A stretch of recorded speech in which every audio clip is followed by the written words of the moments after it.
Bonjour, je souhaitais faire un retour sur la vidéo précédente en complément, donc en duo. Ces deux vidéos, donc numéro 26 et numéro 27, marcheront de pair.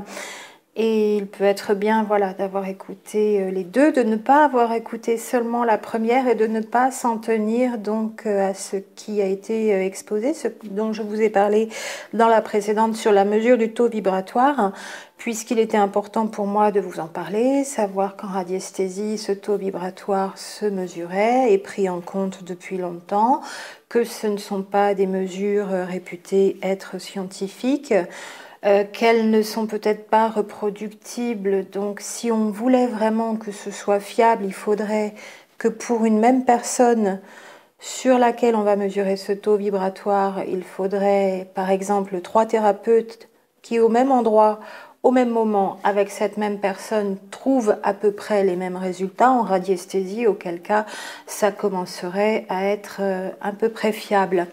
Voilà le petit bémol sur la mesure du taux vibratoire que je voulais faire dans cette deuxième partie du taux vibratoire qui s'intitule « Ressenti de son taux vibratoire ». Donc comment, en dehors de mesures qui de plus ne sont pas forcément reproductibles à l'infini, on parle bien du taux vibratoire et non pas de l'ouverture des chakras et de la circulation d'énergie, bien que les deux bien sûr soient très liés.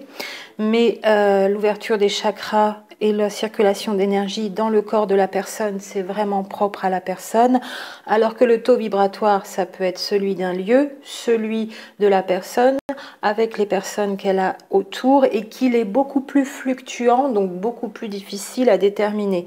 Quel serait d'ailleurs l'intérêt de connaître très précisément son taux vibratoire, puisque ce sera une mesure, même si 3 thérapeutes en radiesthésie à l'antenne de l'Équerre trouvaient à peu près la même fourchette à 300-400 unités bovis près, peut-être, donc pour une personne entre 8 et 12 000 pour les êtres humains, quel serait l'intérêt d'avoir cette mesure de manière plus précise alors que ce taux vibratoire est fluctuant? Et alors, c'est l'objet de cette vidéo aujourd'hui, que vous pouvez vous-même au ressenti, bien sûr, connaître votre taux vibratoire et qu'il est intéressant de s'y entraîner et qu'il n'y a que vous qui pouvez vraiment au final, encore une fois, le déterminer. C'est exactement comme qui vous êtes, si vous êtes flamme jumelle ou pas, seul vous, au final, avez le dernier mot, pouvez le savoir. Donc on peut avoir envie d'une mesure de son taux vibratoire à l'instant T, mais ça ne sera vraiment qu'une idée de ce qui se passe pour vous dans vos vibrations à l'instant T. Différent par contre de l'ouverture des chakras qui, elle, est plus stable. Que ce soit un peu ouvert, moyennement ouvert ou beaucoup ouvert.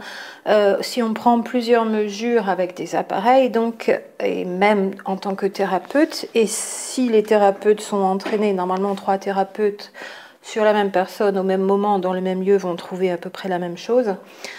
Donc cette ouverture des chakras, cette circulation d'énergie dans le corps, énergie vitale ou chi ou prana ou orgone, comme je vous en parlais dans la vidéo précédente. On pourrait aussi la rattacher à l'énergie universelle dans les expressions qui servent à parler de cette énergie qui circule dans nos corps. Je reviendrai d'ailleurs plus précisément en réponse aux soins énergétiques. On me demandait si le Reiki était bien. Alors le Reiki, il a plusieurs dimensions. Il y a la dimension transfert d'énergie, il y a la dimension avec les symboles. Voilà, qui travaille comment avec quoi. À partir du moment où on fait un transfert d'énergie, c'est ce qu'on appelle communément le magnétisme et magnétiser la personne en naturopathie depuis des centaines et des centaines d'années. Donc dans cette dimension-là, on est toutes et tous sur du transfert d'énergie. Ça se fait en quantum touch, en healing touch et tout un tas d'autres, l'énergie universelle, puisqu'il y a une école de l'énergie universelle qui est spécifique donc et orientale, avec chacun à son maître, son ceci, son cela. Peut-être qu'une seule ou 2 ou 3 écoles aussi la suffirait plutôt que plusieurs dizaines, voire quelques centaines dans le monde, puisque finalement les personnes font quand même plus ou moins la même chose. Alors, avec symbole ou sans, là c'est quand même divergent. Mais pour ce taux vibratoire, puisqu'il est fluctuant, c'est plutôt votre ressenti plutôt qu'une mesure qui va être intéressant. Donc ce ressenti, il suffit de le développer. Et bien sûr, cette montée en vibration avec la rencontre du jumeau qui ouvre les chakras aussi, vous permet d'avoir un ressenti beaucoup plus subtil, beaucoup plus fin que celui que vous aviez avant. Et ça, toutes et tous, vous le sentez, à moins d'avoir beaucoup de parasitage au niveau énergétique, bien sûr, de vivre dans un mauvais environnement, avec une santé physique qui n'est pas extraordinaire, d'habiter en ville, dans la pollution, le bruit, avec 3 antennes de téléphone mobile, donc 3 antennes GSM autour de vous, d'être dans un bâtiment où il y a tout un tas de champs électromagnétiques, de box, si vous travaillez dans le traçage des colis avec des puces RFID. Là, effectivement, le ressenti peut vraiment être bloqué. Donc mis sous un brouillard de parasitage de l'électrosmog, de tous les champs électromagnétiques, de toutes les ondes diverses et variées. Il n'y a pas que des ondes électromagnétiques d'ailleurs dans cet électrosmog qui vous endort complètement votre ressenti. Avant d'enregistrer cette vidéo, j'ai pris un bain de soleil pendant une demi-heure, donc quelques photons, ce que certains appellent le sun gazing d'ailleurs, S-U-N-G-A-Z-I-N-G, c'est encore un mot anglais, je suis désolée pour les personnes qui n'aiment pas l'anglais, moi ça ne me pose pas de soucis, je suis bilingue. Sun gazing, donc qui est différent encore du pranisme, du fait de ne pas se nourrir, donc de ne pas se nourrir de nourriture matérielle, mais uniquement de nourriture lumineuse de photons, ça c'est le pranisme. Le sun gazing, la personne peut avoir une alimentation frugale ou normale, mais matin et soir, elle prend le soleil dans les yeux. Évidemment, plutôt le matin et plutôt le soir, parce que tout au long de la journée, le soleil est trop fort. Donc là, moi, quand je suis au soleil la journée, bien sûr, je ne le regarde pas en face. Ce serait dangereux pour les yeux. Par contre, celui du matin et du soir, non. Et ça, vous le sentez.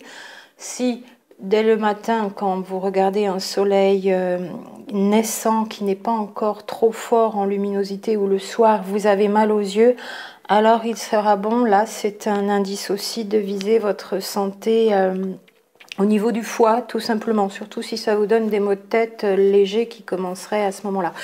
Petite parenthèse, mais le soleil du matin et le soleil du soir, donc très atténués, ne sont pas dangereux pour la rétine et pour l'œil, bien sûr. Il y a des fausses croyances qui circulent là-dessus et qui empêchent les gens de prendre le soleil au travers des yeux. C'est une très bonne nourriture pour l'organisme. Nous sommes des êtres lumineux, on en parlait auparavant aussi.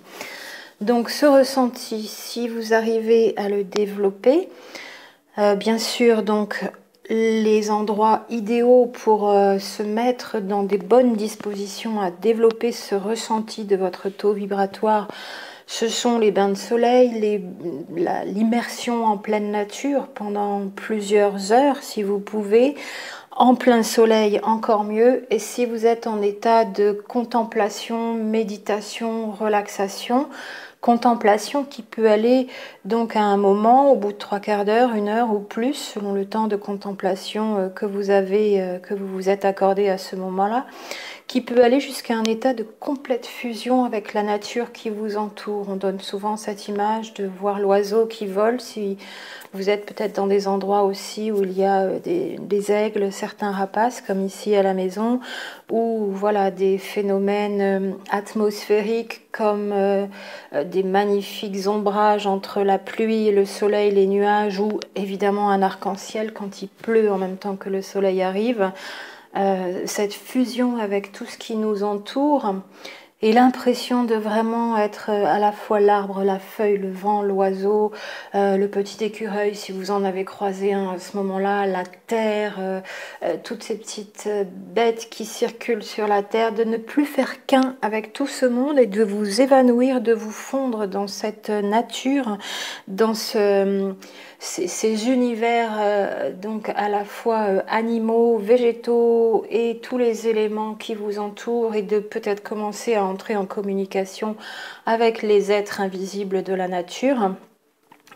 Là vraiment vous commencez à développer votre ressenti de plus en plus et de plus en plus. J'ai une bonne image dans un film pour ça, c'est ce film très joli Le Nouveau Monde avec Colin Farrell et Corinne Killshare, donc Pocahontas, qui vraiment, il y a des moments et des scènes où vous ressentez ce que vous pouvez ressentir.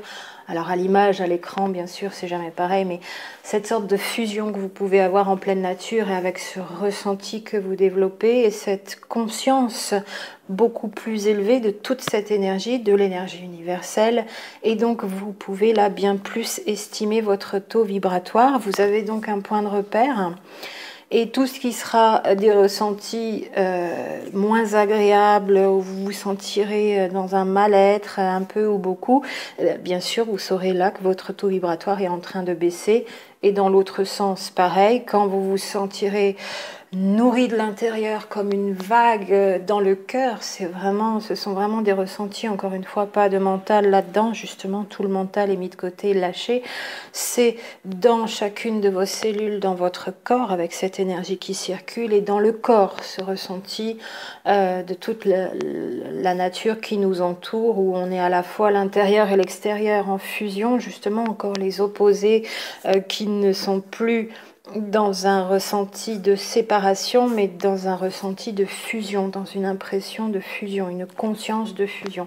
Et là, vous êtes dans le ressenti de votre taux vibratoire, et à d'autres moments, vous pourrez d'autant mieux l'estimer. Si vous rentrez dans une nouvelle maison, un nouveau lieu, ou si vous vous retrouvez au milieu de personnes, vous aurez des perceptions accrues de la hausse ou de la baisse de votre taux vibratoire. Si vous avez envie de rester dans ce lieu dans lequel vous venez de rentrer, c'est le cas avec les hauts lieux énergétiques, vous sentirez le taux vibratoire de ce lieu comme étant vraiment bon pour vous, à tel point que vous avez envie d'y rester, et vous serez vraiment dans le ressenti. Pas besoin de mesures d'antennes de l'équerre ou de petites antennes technologiques comme ce que j'ai moi qui servirait aux géobiologues. Je marche au ressenti quant à mon taux vibratoire. Bien sûr, aujourd'hui, donc beaucoup de personnes ont développé ce ressenti, donc on a des nouvelles expressions comme le clair ressenti ou la claire sentience, c'est la même chose, donc ça, c'est une émulation de ce ressenti à la sensation et au toucher, le clair ressenti et la claire sentience, la claire audience, donc c'est l'écoute et l'audition, c'est ce sens-là qui est mis en émulation, la clairvoyance, tout le monde connaît. Il y a encore la claire cognisante, C-O-G-N-I-Z-A-N-T-E, donc c'est la connaissance qui remonte à la mémoire, la connaissance intérieure qui remonte à la mémoire, c'est un petit peu ce que je suis en train de faire sur cette chaîne vidéo YouTube. Il y a encore la claire alliance, A-L-I-E-N-C-E, donc là c'est le fait de pouvoir sentir les odeurs au-delà du perceptible humain habituel. Voilà, donc des personnes ont ce sens, ce sixième sens, on pourrait dire, très développé. Et encore, je voyais ça tout à l'heure, la clairgustance, donc c'est le fait, sans goûter un aliment, de savoir ce qu'il y a dedans, et notamment comme molécules toxiques, comme bons nutriments ou comme mauvais nutriments. Donc la clairgustance, G-U-S-T-A-N-C-E. Donc tous ces ressentis, ces nouveaux sens exacerbés au-delà du visible et au-delà de l'habituel qui se développent dans le même ressenti que celui que vous pouvez avoir de votre propre taux vibratoire. Ici, sur les aliments, dans la clairgustance, eh bien, c'est le taux vibratoire des aliments qui est ressenti par la personne de manière décuplée. De la même façon, quand vous ressentez le taux vibratoire d'une personne ou d'un groupe de personnes au milieu duquel vous êtes, il y a soit du mal-être, de la gêne, soit de l'empathie. Ces sentiments, ces ressentis, pareil, vous donnent une notion du taux vibratoire de votre environnement, que ce soit des personnes ou des objets. Voilà, dans les personnes rencontrées. Pareil, donc dans une relation de couple, en duo, donc avec votre jumeau, vous le savez, ce ressenti, il est très fort, et votre taux vibratoire, vous pouvez vraiment, sans avoir besoin de le mesurer, savoir qu'il est multiplié par 3, 4, 5, 10 parfois, mais il ne sera pas constant, il va être fluctuant aussi, donc ce taux vibratoire. il va peut-être rester plus haut que d'habitude depuis cette rencontre, mais il va baisser, descendre par rapport à ce plus haut que d'habitude. Et quand vous le croisez, selon son taux vibratoire à lui, dans les ressentis, vous savez si ça va être difficile ou pas. C'est pour ça, on pourrait expliquer le fait de plonger dans son regard magnifique, mais on ne peut pas le soutenir parce que c'est trop, c'est une effusion de sentiments et de sensations à la fois qui ne passe pas par le mental, vraiment par le ressenti, dans le corps et dans le cœur, et ça fait beaucoup d'un coup parce que ça n'est pas ajusté, comme je le disais encore précédemment. C'est vraiment aussi cette rencontre dans ce ressenti de taux vibratoire, une expérience hors du temps, bien plus qu'une expérience hors norme terrestre. C'est aussi, en plus d'être une expérience hors norme terrestre, avec aucun repère, rien de ce que vous avez vécu auparavant ne peut servir de référence, ça n'y ressemble pas et vraiment pas du tout. C'est aussi une expérience hors du temps, puisque de plus en plus je l'assimilerai donc à un vécu avec ce jumeau qui a lieu dans 3 dimensions différentes, 3D, 4D, 5D, puisque la Terre elle aussi monte en vibration et nous fait passer d'une dimension à l'autre. Ce qui nous arrive s'expliquerait aussi comme ça. Donc, on se sent aussi fortement connecté aux autres duos de flammes jumelles et on ressent ces vibrations aussi chez les autres. Et s'ils sont dans des états de souffrance ou d'épuration au niveau émotionnel, voilà, il y a une grande empathie, une grande compassion, comme jamais on avait pu ressentir avant, et une grande connexion aussi pour les relations où là, il y a un peu moins d'émotions négatives. Sachez vous protéger aussi. Si vous êtes donc en train de vous entraider les uns les autres, il est toujours bon qu'il y en ait qui aient une meilleure stabilité émotionnelle pour aider ceux qui ont une petite dérive émotionnelle passagère où c'est plus difficile pour eux.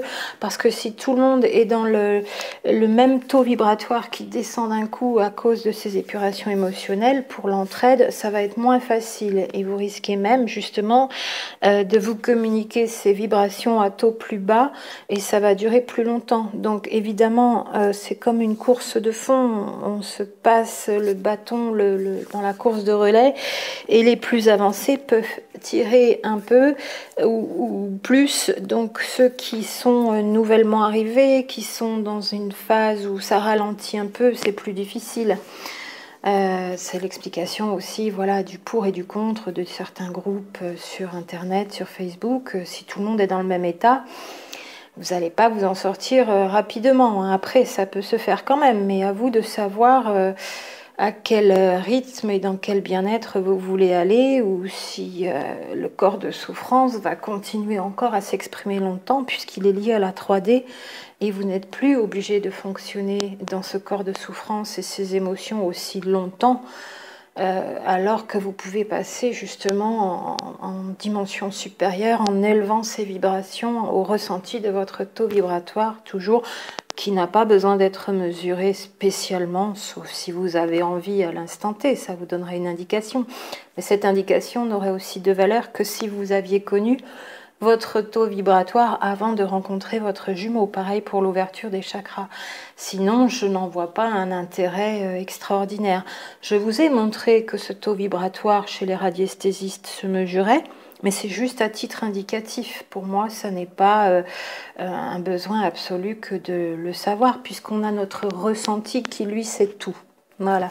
Donc ce taux vibratoire, bien sûr, bien, quand vous êtes les yeux fermés au soleil ou ouverts au soleil, vous le ressentez, ça s'élève. Quand vous êtes en soirée avec des amis dans les fous rires où vraiment vous vous amusez beaucoup, le taux vibratoire, grâce à toute cette joie de vivre, la vôtre et celle de vos amis, c'est au top. Bien sûr, encore si les personnes sont en méditation, ont cette pratique, pareil, vous allez comprendre ce que c'est le ressenti du taux vibratoire dans une pièce, quand vous avez peut-être eu cette expérience de faire des méditations à plus de 1000 personnes, soit en pleine nature, un homme en pleine nature ou un aum, ça dépend, je reprends le chant des voyelles, 1000 personnes qui se tiennent main dans la main, en pleine nature en train de faire un homme. Là, vous avez vraiment une prise de conscience en quelques millionièmes de seconde de votre capacité à ressentir ce taux vibratoire à la fois de cette chaîne humaine en cercle, en plus, en pleine nature. Alors évidemment, on choisit pour faire ce genre de méditation des hauts lieux énergétiques, donc ça en rajoute aussi, et c'est une expérience dont on se souvient à vie et qu'on a envie de recommencer d'ailleurs. Donc on recommence régulièrement. Je me souviens pour les personnes peut-être qui ont vécu des rainbows, donc les familles rainbow, d'un rassemblement européen où on était 3500 sur place et où on avait fait effectivement sur un haut lieu énergétique. Donc il avait fallu faire 3 cercles puisqu'on était plus de 1000, donc 3 cercles concentriques. Les plus de 1000 personnes n'étaient pas toutes reliées par la main mais en 3 cercles, et à faire ce home dont je vous parlais. Donc ça, c'était une expérience vécue. Il y avait une autre expérience où le ressenti était moins bien, pour vous en parler d'une qui s'était passée à Paris, donc en salle et dans une grande capitale d'Europe, donc peut-être moins bien au niveau de la vibration du lieu, avec environ 1500 personnes aussi dans la salle, avec Drunvalo Melchizedek pour les personnes qui connaissent donc l'enseignement voilà, égyptien dispensé par Drunvalo Melchizedek, et un enseignement qui vient de plus loin bien sûr, donc l'auteur de Fleurs de vie 1 et Fleurs de vie 2. Mais moi personnellement, donc ça s'était bien passé sur le début, ça avait duré peut-être 3/4 d'heure, pas plus, même pas 1 heure, ce qui était quand même très long. Et j'ai eu des choses qui me sont passées à côté des oreilles, des sons. Drunvalo Melchizedek, c'est un être donc qui ne revient pas forcément de diverses incarnations terrestres, il vient de beaucoup plus loin. Et il communique aussi avec des êtres qui sont beaucoup plus loin, hors Terre. Et j'avais eu un ressenti qui ne m'avait pas plu, par exemple, avec un coup dans le cœur. Voilà, je n'avais pas besoin que qui que ce soit me mesure quoi que ce soit à ce moment-là. J'ai enregistré cette méditation, c'était des cassettes à l'époque, et j'ai ce son sur mon enregistrement, et je n'aime pas du tout le son que j'ai enregistré. C'était très étrange. Et pourtant, c'était une grande méditation avec plein de personnes, et Drunvalo Melchizedek, vous imaginez, pour les personnes qui connaissent. Donc cette méditation à Paris m'avait laissé un autre ressenti. Et mon taux vibratoire à ce moment-là a dû bien s'abaisser. Voilà, pour vous parler de certaines expériences. Ce taux vibratoire, toujours dans votre ressenti, vous donnera aussi une idée de l'ouverture de vos chakras, mais là ce sera moins précis. Et les chakras, bien sûr, c'est peut-être un peu plus facile puisque c'est plus stable d'avoir une mesure, non seulement à l'instant T, mais le lendemain, ce sera à peu près la même, puisque votre état de santé organique, fonctionnel, émotionnel, psychologique, ce total de tous ces corps, de ces 4 corps, ne va pas tellement faire changer cette ouverture des chakras du jour au lendemain. La rencontre avec votre jumeau, oui, mais une fois que cette rencontre est faite, aujourd'hui, demain, après-demain, dans 1 semaine, dans 3 semaines, dans 3 mois, on aura une mesure de l'ouverture des chakras qui sera à peu près la même. Ce qui varie plus avec les chakras, c'est l'alignement, qui serait donc beaucoup plus fonction du taux vibratoire. Et c'est à l'alignement qu'on mesurerait ces fluctuations du taux vibratoire beaucoup plus courantes. Par contre, l'ouverture des chakras reste assez stable. Voilà, pour vous dire, pas besoin de mesure du taux vibratoire comme certains commentaires peut-être l'évoquaient. Ça n'est pas d'un grand intérêt vu que vous pouvez le faire vous-même. Et bien sûr au ressenti qui va se décupler, à la conscience de toutes ces énergies environnantes, de cette énergie universelle. Donc l'énergie vitale, c'est celle qui va circuler dans votre corps. On parle d'énergie vitale en naturopathie, que l'on peut clairement identifier par le bilan de l'iris. Bien sûr, en iridologie, on connaît à peu près sur quel taux d'énergie vitale vous fonctionnez. Donc certains sont très bas en fonction de la trame irienne et d'autres beaucoup plus haut. Ils sont plus chanceux à la naissance puisque c'est l'hérédité qui parle. Cette énergie vitale, donc, c'est ce qui circule dans le corps. À un niveau plus global, on parle donc d'énergie universelle ou de chi, de prana, d'orgone. Tout ça, c'est synonyme. L'énergie vitale, ce serait plus spécifique de l'énergie qui circule dans le corps, donc vitale, la vie d'un corps animal ou d'une plante, bien sûr, qui est légèrement différent du taux vibratoire, cette énergie vitale, je le redis, le taux vibratoire est très fluctuant, l'énergie vitale, elle aussi, est stable et se réfère encore une fois au chakra et à la capacité au chakra à émettre et recevoir cette énergie, à la stocker donc, et à travailler avec cette énergie comme il faut pour notre corps. Bien sûr, dans ce ressenti de son taux vibratoire, toute cette élévation de conscience avec la foi qui se développe aussi, parce qu'il est important de garder la foi dans nos histoires de flammes jumelles, sinon il n'y a plus personne. Et cette foi, elle se développe d'un coup aussi quand il y a eu reconnaissance, je pense pour la plupart d'entre vous, et parce que les ressentis énergétiques, même séparés, même à distance, même si c'est dur, sont forts et nous donnent quand même l'envie de garder la foi, même si parfois on la perd un peu, c'est vrai aussi. On revient et on revient encore dans cette foi parce qu'il y a quelque chose de plus grand que nous qui nous le dit. Garde la foi, peu importe ce qui se passe, peu importe ce que ça te dit. À l'extérieur, peu importe celui-ci ou celle-là, ou la communauté YouTube est là, ici, et fonctionne comme ci, et décris-toi comme ça. Il y a un moment, remettez-vous à l'intérieur, toujours bien sûr, faites toujours preuve de détachement par rapport à tout ce qui est dit et de discernement. Écoutez votre ressenti, ce qui abaisserait votre taux vibratoire, même qui a l'air tellement bien dit, tellement bien décrire. Voilà, s'il y a quelque chose de dissonant et que là vous avez envie de vous arrêter, voire même de freiner des deux pieds, attention si vous êtes en voiture quand vous écoutez les audios ou les vidéos.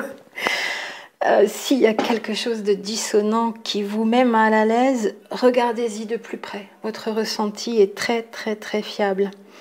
Et donc n'oublions pas que ces relations, nos vécus de flammes jumelles sur ces histoires de duo, de couple particulières, même séparés, se situent sur 3 niveaux. On entend très peu parler sur la toile et sur le net de ce niveau de la dimension énergétique et donc du ressenti. On est tout le temps dans le spirituel, notre mission d'âme, notre connexion à la source, cette âme dédoublée et non pas scindée, divisée, coupée ou séparée en deux. Cette âme dédoublée avec 2 corps incarnés qui incarnent cette même âme sur Terre, donc sur ce même plan terrestre ici pour nous. Ça, c'est le niveau spirituel. Garder la foi, c'est le niveau spirituel. La foi, elle se garde, elle se développe avec le ressenti et avec le cœur, pas avec le mental, pour moi, dans tous les cas. La dimension psychologique, relationnelle, avec notre mental qui nous permet de comprendre plein de choses est très, très utile aussi, surtout au début, parce que d'entendre verbaliser, aussi bien d'ailleurs par certaines personnes, comment on fonctionne et que ça corresponde aussi bien à ce qui est en train de se passer, cette bizarrerie de l'autre qui ne répond pas, l'autre qui fuit, donc pour le plus éveillé des deux, ou pour celui qui s'éveille après, donc de son autre double qui se comporte comme ci ou comme ça, c'est d'un grand éclairage, surtout au début, encore une fois, comme de bien se situer, bien se définir, bien se connaître au niveau de sa personnalité. Ça, c'est vrai pour tous les êtres humains. Ça permet d'avancer beaucoup, beaucoup plus vite. Donc, n'hésitons pas à aller au fond des choses. Moi, je le vois comme ça. Pareil pour ce 3e niveau, ce 3e plan de compréhension de ce qui se passe dans nos relations, la dimension énergétique, physique, à la fois dans le fonctionnement visible et invisible de ces énergies, notre corps physique, tout de suite en lien bien sûr avec le mental et avec le spirituel. Les 3 niveaux sont indissociables. N'évoluer que dans la compréhension spirituelle, ça ne va pas suffire. Que dans la compréhension mentale, ça ne va pas suffire. Que dans la compréhension énergétique, ça ne va pas suffire. Et même 2 par 2, que dans la compréhension spirituelle et à côté mental, ça ne va pas suffire. Que dans la compréhension mentale, énergétique, physique, ça ne va pas suffire. Il va manquer la dimension spirituelle. Il y a ces 3 niveaux et ils sont indissociables, ils sont en lien tout le temps. Dès qu'il se passe quelque chose au niveau du corps, il se passe quelque chose au niveau spirituel et mental. et dans tous les sens ça marche. C'est vraiment un fonctionnement systémique encore aussi sur les 3 niveaux, avec 2 jumeaux donc qui représentent 2 ensembles qui sont en interrelation sur ces 3 niveaux, en plus d'être en interrelation bien plus connectés aux autres duos de flammes jumelles qu'aux êtres humains qui n'ont pas leurs jumeaux incarnés. Et ça, c'est une caractéristique aussi, il est important pour moi de le rappeler. Et en même temps, en plus d'être hyper connecté aux autres duos de flammes jumelles, même à distance, même à l'autre bout du monde, eh bien, il y a aussi toutes les connexions avec les âmes sœurs, avec les vibrations des personnes qui sont là pour justement nous abaisser notre taux vibratoire, relations toxiques, les obstacles, la société 3D, le monde 3D, et tout ça en interrelation, mais avec une hiérarchisation de ce qui est le plus connecté ou le moins connecté à vous en tant que flamme jumelle, et ça c'est vraiment particulier à cette énergie spécifique des 2 jumeaux, du duo de flammes jumelles. Ça ne se passe pas comme ça pour les autres, à ces niveaux de ressenti énergétique, à ces niveaux d'ouverture de conscience, de compréhension mentale, de travail sur soi à faire en psychologie, en connaissance de soi et voire en psychothérapie si besoin.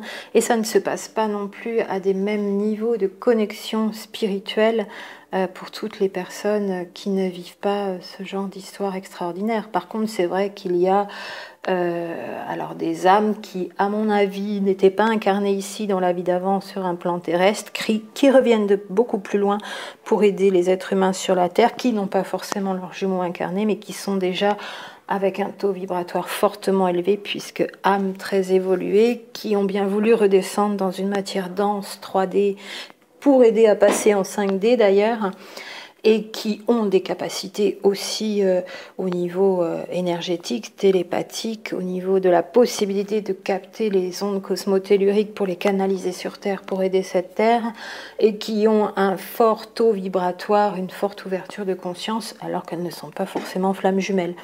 Il y a des dispositions énergétiques qui qui se retrouvent aussi chez des âmes très évoluées sur Terre, incarnées dans un corps de matière. Mais chez les jumeaux, par rapport à la majeure partie de la population, il y a vraiment des spécificités à tel point qu'effectivement, on ne peut pas en parler parce qu'on passe pour des êtres bizarres, illuminés, qui se font des films fantasmagoriques et toutes ces connexions avec les autres et cette ouverture du cœur et cette effusion d'émotions et cette relation bizarre et tous ces phénomènes énergétiques d'échange à distance avec le jumeau.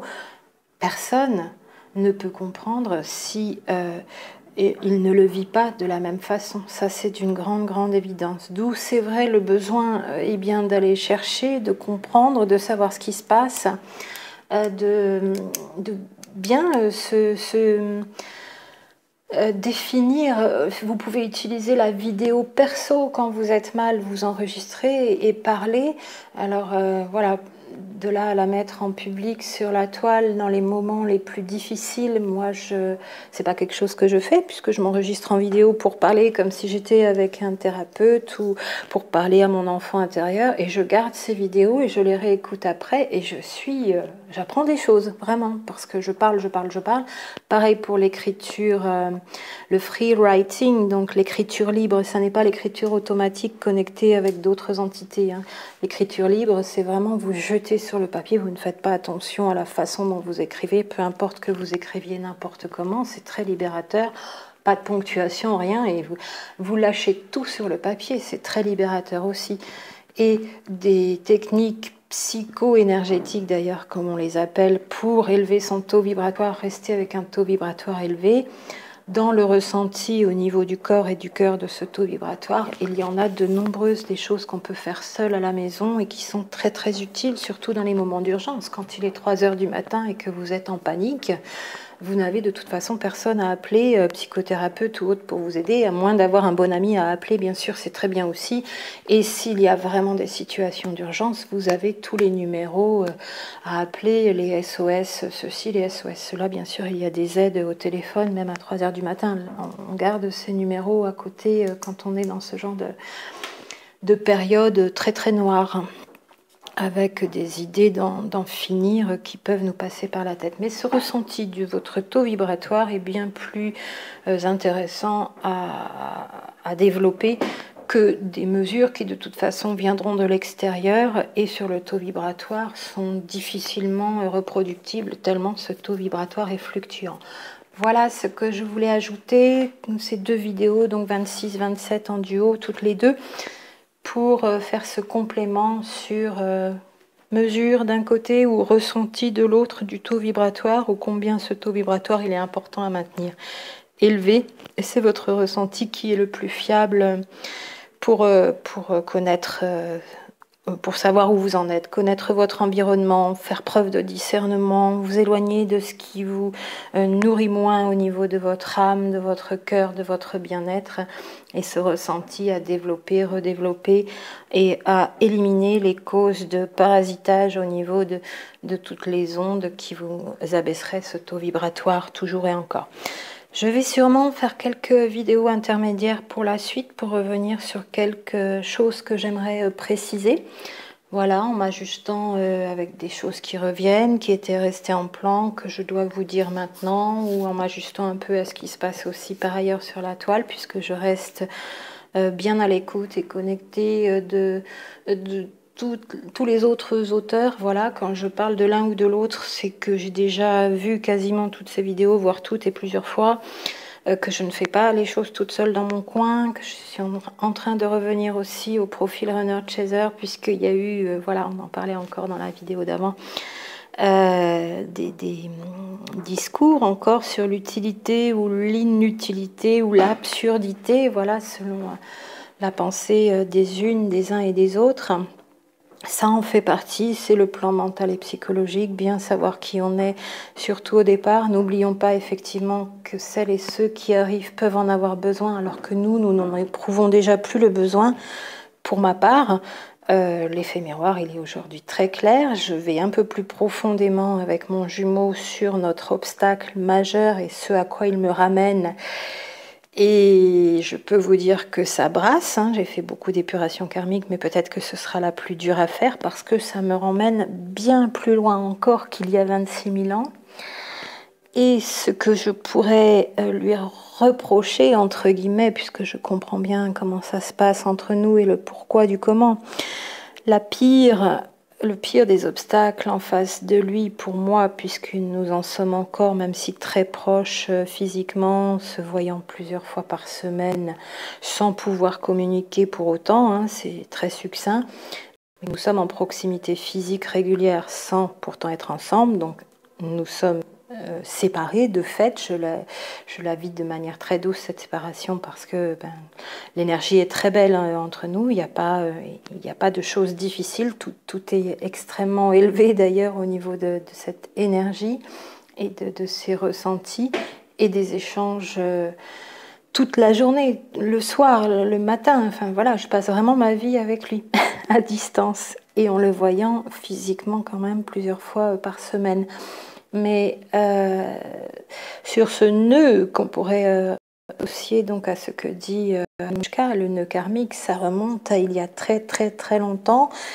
Et juste pour une info comme ça, voilà, personnelle, je suis depuis toujours, y compris en médecine naturelle maintenant, sur l'ADN.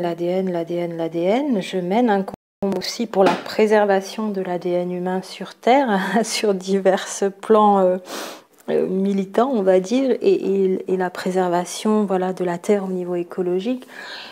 Ce que j'ai à lui reprocher aujourd'hui, finalement, soit quelque chose que moi j'ai fait et quelque chose auquel j'ai participé il y a très très longtemps sur d'autres planètes. Voilà, on pourrait parler des maîtres généticiens, de l'intervention sur l'ADN des êtres humains, selon les infos que vous avez aussi, les croyances, ça va très très loin. Et si ce genre de nœud au niveau énergétique existe encore entre lui et moi, je verrai si c'est bien ça, si je ne me trompe pas. Bien, au niveau vibratoire, on n'est toujours pas ajusté. Voilà, encore une fois, pour des ressentis, ce sont des choses qui vous reviennent comme ça, du plus profond de vous-même, donc de la claire cognizance. Il n'est pas terrible ce mot. Voilà, vous êtes un sachant inné, c'est-à-dire que la connaissance ressort du fond de vous-même et vous êtes sûr de cette connaissance qui revient à votre mémoire. Ça ne fait aucun doute, c'est clair, c'est tellement clair. C'est un clair ressenti extrêmement fiable. Ne cherchez donc pas absolument à avoir des mesures pour votre taux vibratoire et pour tout ce que vous vivez. Votre ressenti dans le corps et dans le cœur est le plus fiable.